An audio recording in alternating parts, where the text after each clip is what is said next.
La mayoría de nosotros carga una certeza. Usted cree que la búsqueda de algo superior, de significado, de Dios, es el camino natural. Pero le pregunto, ¿cree en Dios o en la versión cómoda de Él que inventaron para usted? La gran tragedia de la fe moderna no reside en la falta de creencia, sino en el conformismo. Cambiamos la travesía de la transformación por la tranquilidad de pertenecer a un club, a una institución, y ese cambio es lo que nos vuelve vulnerables a la gran ilusión. La fe, en su esencia, es un riesgo radical. Lo que la mayoría practica es una póliza de seguro emocional, diseñada para garantizar una vida sin sobresaltos, socialmente aceptable y eternamente cómoda. Yo no soy pastor, no soy un teólogo. Pasé toda mi vida creando narrativas, no predicando. Viví bajo los reflectores, siendo conocido por la dureza, por el escepticismo práctico de quien ha visto demasiado. Por eso, lo que voy a compartir ahora no es una doctrina. Es un testimonio que choca con todo lo que la gente espera de mí. Es algo que no debería haber sucedido. No es la voz de un predicador la que habla. Es la conmoción de un hombre que fue confrontado por su propia ceguera. Un hombre que creyó saberlo todo sobre la realidad, hasta que la realidad fue redefinida en un instante de vigilia. Fue hace algunas semanas, durante lo que parecía ser un descanso merecido, después de largas horas de trabajo, la mente cansada, pero el subconsciente en alerta. Y entonces ocurrió. No fue un sueño común, fue una visión. Un lugar que no se parecía a ningún set de filmación que haya conocido. Había una luz que no era abrasadora ni tenue. Era de una paz perfectamente distribuida, una quietud total, una serenidad que jamás había sentido en vida, ni en los valles más remotos que filmé. Fue allí, en ese silencio profundo, que la figura apareció, y ante ella sentí que la armadura de toda una vida se deshacía. No había juicio en sus ojos, había solo una comprensión sofocante y total. Sentí que él veía cada decisión que tomé, cada palabra que dije, cada película que dirigí, la vida entera.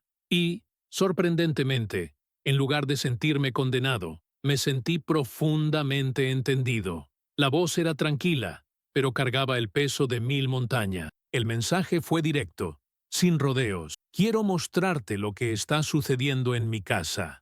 No se refería al cielo, sino a su iglesia, a su pueblo en la tierra. Y fue entonces que el viaje de la revelación comenzó. Me llevó por 3 lugares distintos, 3 estructuras que llevaban su nombre, pero que habían sido vaciadas de su corazón. Lo que me mostró es la bancarrota de gran parte del cristianismo moderno. Es una alerta. Si usted no sabe lo que representan estas 3 iglesias, corre el riesgo de pasar toda su vida arrodillado en el lugar equivocado, ofreciendo su fe a algo que no es más que una cáscara vacía. Es a esas 3 ilusiones a las que debe estar atento. La primera parada fue un edificio imponente, de arquitectura majestuosa, bien financiado. Por dentro, todo era liturgia perfecta, cánticos ensayados, la cruz en la pared. Pero cuando pregunté, él dijo, «Esta iglesia no me pertenece. Pertenece al dinero. Es el templo del confort.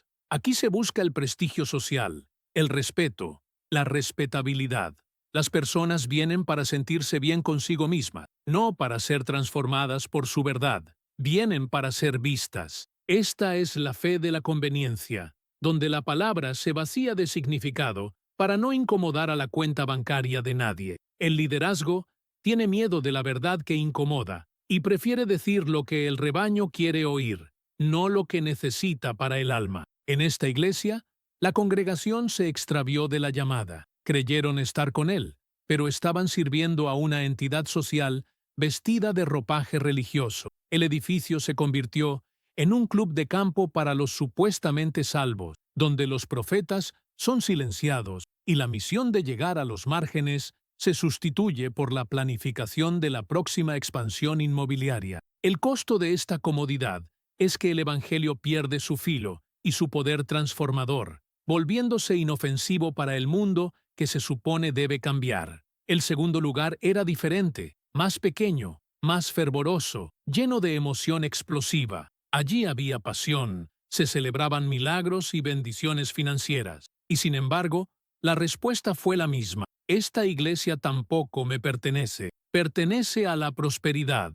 Es el gabinete del genio. En este lugar, el evangelio fue retorcido en una herramienta. Se le enseña a la gente que la fe es una fórmula mágica. Si creen, serán ricos y sanos. Él me mostró que la gente había transformado la fe en una búsqueda de éxito terrenal, haciendo de él un sirviente de sus deseos. El foco no estaba en la entrega y en la renuncia a sí mismo, sino en la obtención. Cambiaron la verdad por el bienestar emocional y financiero. La voz de lo mundano, del ego, del deseo de ser especial, ahogó la llamada del reino. Una intención bien intencionada, me dijo, que aleja de la verdad, sigue siendo un veneno. El predicador no conoce a su maestro, solo conoce los libros sobre él. En esta teología, el sufrimiento de los justos, tan común en la Biblia, se convierte en un fracaso de la fe. Este enfoque crea creyentes mimados, que exigen bendiciones como un derecho adquirido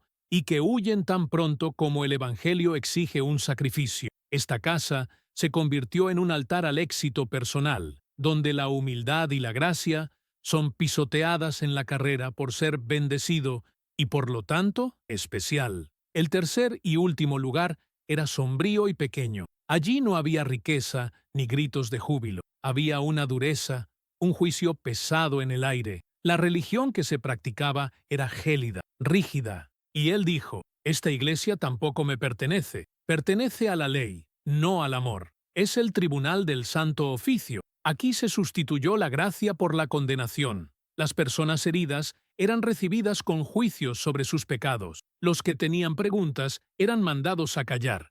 Él me recordó, vine a sanar a los enfermos, no a juzgarlos. Vine a comer con los pecadores, no a condenarlos. Pero en este lugar, habían transformado su casa en una corte en lugar de un hospital. Habían ignorado el mandamiento más grande, que es amar a Dios y al prójimo. Habían estudiado la letra muerta, pero habían perdido el espíritu del corazón. Una iglesia que conoce sus palabras, pero no su corazón, está más perdida que una que nunca las leyó. La escritura se convierte en un arma para señalar el error ajeno, mientras que el juicio interno permanece impune. El resultado es una fe tóxica, donde la gente se siente obligada a fingir una perfección que no posee, porque la única moneda de cambio es la impecabilidad superficial y no la necesidad profunda de misericordia. La vida se vuelve una prisión de reglas sin alegría. Me desperté perturbado, con esas 3 visiones grabadas. Me obligó a examinar mi propia fe. No estoy aquí para predicar, sino para compartir un mensaje verdadero. Muchas personas están en iglesias que no le pertenecen. Están confundidas sobre lo que es la fe real.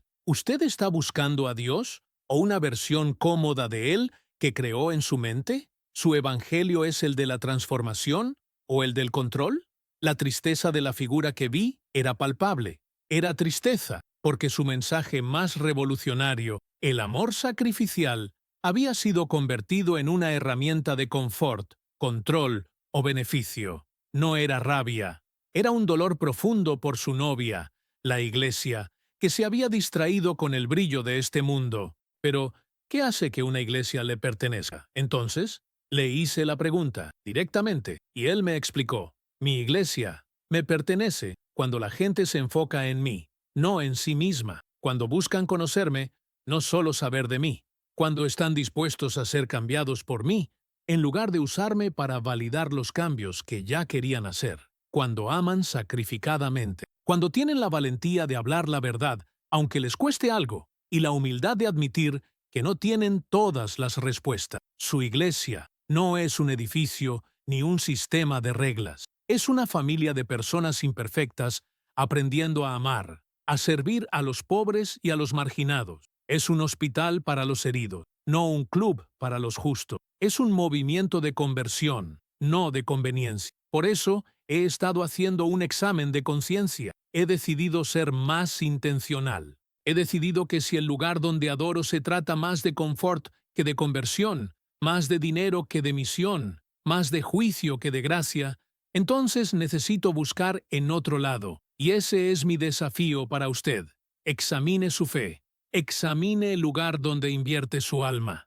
Las tres iglesias, la de la comodidad, la de la prosperidad y la de la condenación, son las que más vemos, pero la iglesia que le pertenece es la familia de personas que se centran en él, que se sacrifican por los marginados, que son humildes y que están dispuestas a morir a sus propias agendas para vivir algo mayor. El verdadero evangelio es radical, incómodo y transforma el mundo. No es un susurro suave en una alfombra costosa. Yo ya no tengo tiempo ilimitado. No estoy interesado en ser parte de algo que clama representarlo a él, pero que no encarna su espíritu. El Jesús que encontré en esa visión no se satisface con medias tintas, no se satisface con personas que solo cumplen el expediente.